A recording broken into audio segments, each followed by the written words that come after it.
O Opinião Pernambuco está de volta com o tema Água e Recursos Hídricos. Bem, vamos devolver a palavra agora para o Eduardo. Eduardo, como a sociedade pode estar mais próxima, né? Na verdade, a gente tem os comitês de bacias hidrográficas que vêm contribuindo muito com o desenvolvimento de ações e de políticas voltadas à inclusão da sociedade, visando justamente dar opinião a essas pessoas e conseguir aí mudar um pouco essa visão de que a gente só está utilizando para a questão capitalista, mas a gente está tentando e está conseguindo trazer bons resultados. Está aí vários projetos na bacia do Capibaribe.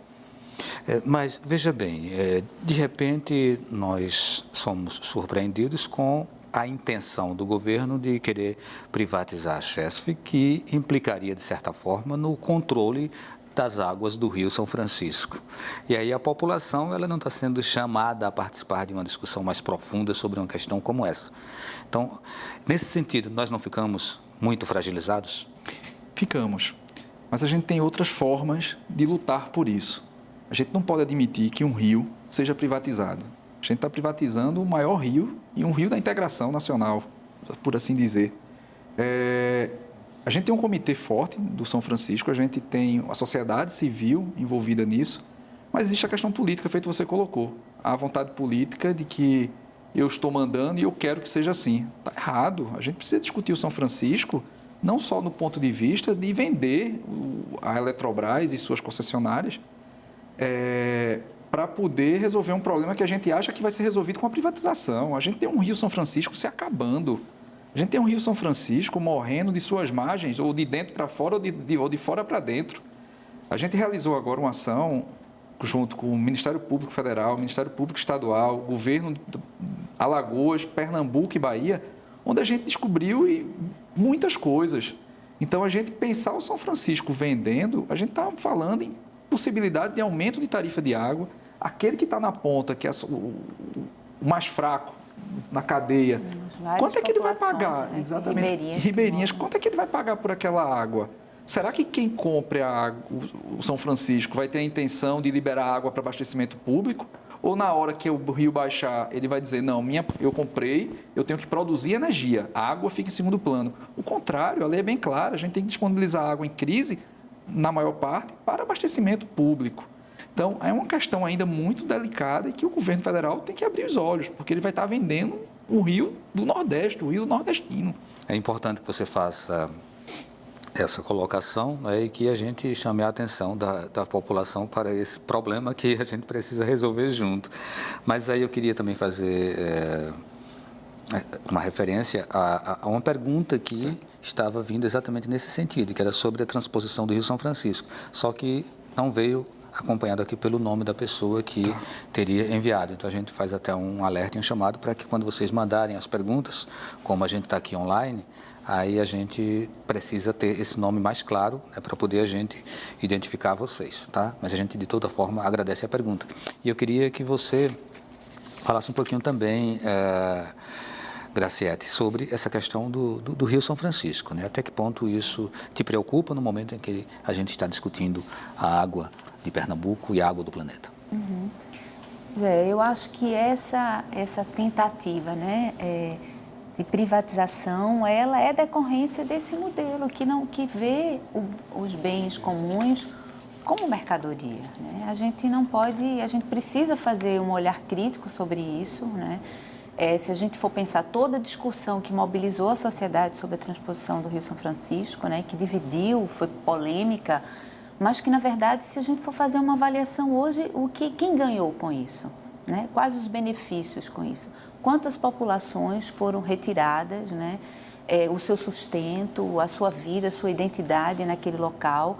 Então, realmente, é uma questão muito séria, né? Eu acho que a gente vive hoje, na nossa opinião, né, enquanto articulação do semiárido, um modelo completamente insustentável, né?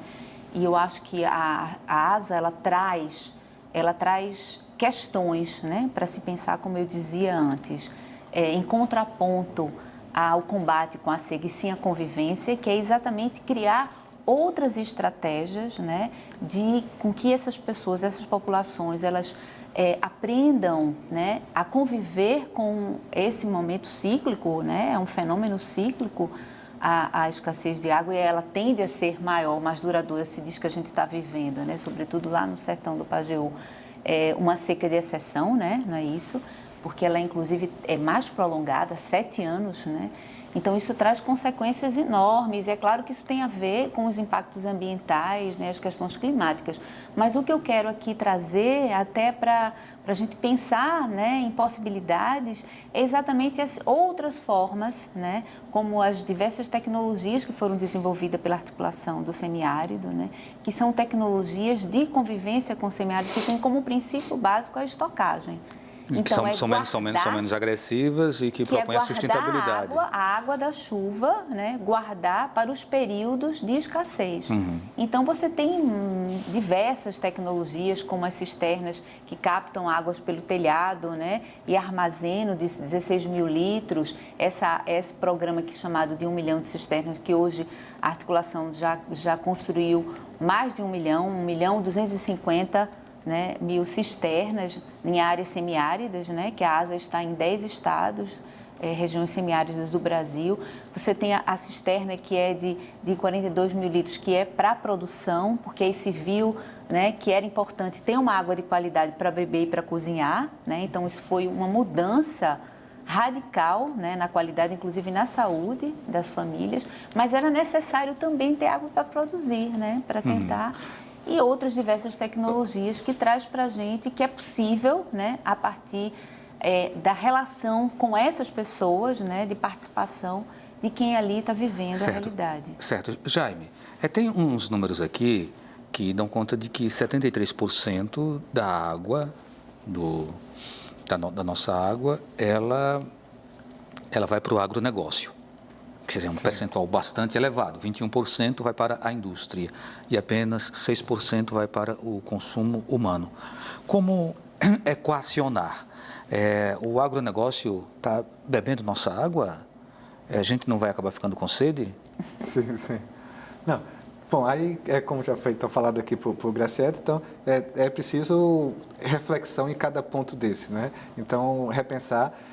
Sem dúvida que a Constituição e aquela Lei 9433 diz que a prioridade é abastecimento público, né? Então, aí, no caso, a agência reguladora, no nosso caso aqui a APAC, né, quando se pede a outorga para ela, né? Então, aí, primeira prioridade, então, é para as pessoas, né? E aí, depois é que serão os outros usos. Mas, sem dúvida, se deixar para a irrigação é um desperdício imenso.